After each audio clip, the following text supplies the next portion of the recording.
These are reproduction medieval floor tiles. This one has got my own personal coat of arms on it, and this one has got a more traditional medieval design. It's made of red clay and white clay, and they're all made by hand. They would have been used on the floors of high status medieval buildings, so cathedrals, posh churches, manor houses, and the way they are laid is quite a cacophony of different colours and organisations. These are made by hand. What do they have in common with this tool?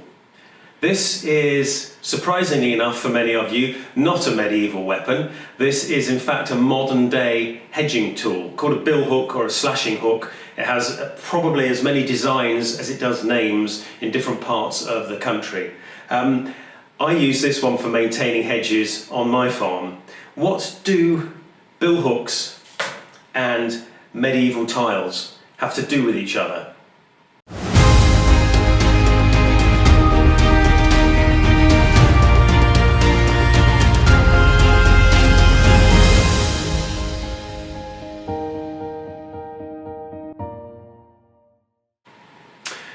It's coming towards the end of summer, beginning of autumn, and the leaves are starting to change on the trees. We are harvesting the apples and the pears and all sorts of fruits now, and the weather is beginning to change a bit. But most importantly, the light is beginning to fail. It used to be light here in England until 10 o'clock at night, so I could go riding until very, very late. Now it's starting to get dark at about 7, and every day it will probably get darker earlier by a couple of minutes or more. And that restricts what you can do with the daylight hours, because you just have fewer daylight hours.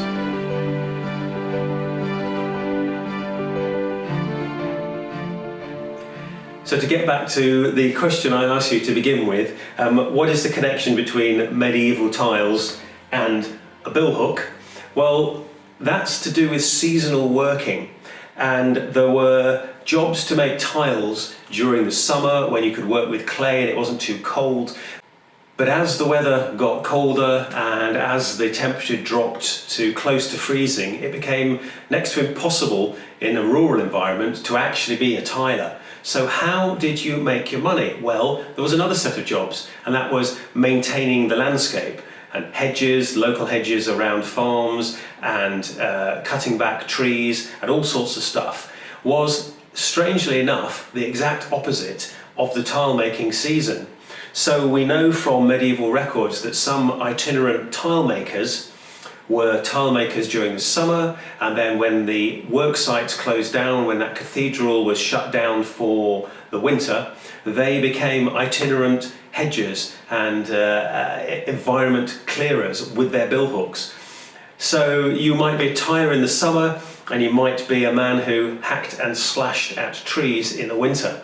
I find it fascinating to think that there would have been travelling bands of specialists who were good at hedging and were also good at making tiles. Doesn't seem to fit together, but at the same time it does, because one could be done in the summer and one could be done in the winter. Some of you might recognise the bill as more of a medieval weapon than a medieval tool, which of course is completely correct. The English were famous for fighting with bill blocks, especially during the War of the Roses, and those bills were little more than modified hedging tools. So the bills you can buy today, which are the same kind of tool that would have been used in the medieval period, with a few minor modifications, maybe welding a spike onto the very end, would be used on the battlefield, and those skills in hacking back hedges and clearing the landscape with a bill day in, day out would be employed on the battlefield in a very similar way, because that tool was now a weapon and was used to hack into the enemy flesh and to push against enemy soldiers. Very, very similar in many ways, and just as lethal. In the medieval period, artificial lighting was available, of course. You had a fire, you might have candles if you were high status, or rushlights if you were poor. But none of the lights actually were that good for doing any kind of close-up work. And also the weather would have meant it was cold or freezing sometimes, so different types of jobs simply couldn't be done outside anymore. So with the turning of the seasons was the turning of jobs, and one job might change into another from summer to winter. We know that building sites tended to close down from about the end of September because lime doesn't work when it's freezing cold. We know that tilers stopped doing their job because clay doesn't really set properly when it's freezing cold. So there are jobs you can do when the weather is good and when the temperature is right and when you have enough light. But as the winter draws on, it becomes cold and it becomes difficult to do certain jobs, which of course means there are opportunities. There are other jobs that you can do in the winter, and vegetation dies back in England and you can see what you're doing when you want to clear landscapes. So there is a season for each kind of job, and that's certainly something in the West that we've forgotten a little bit.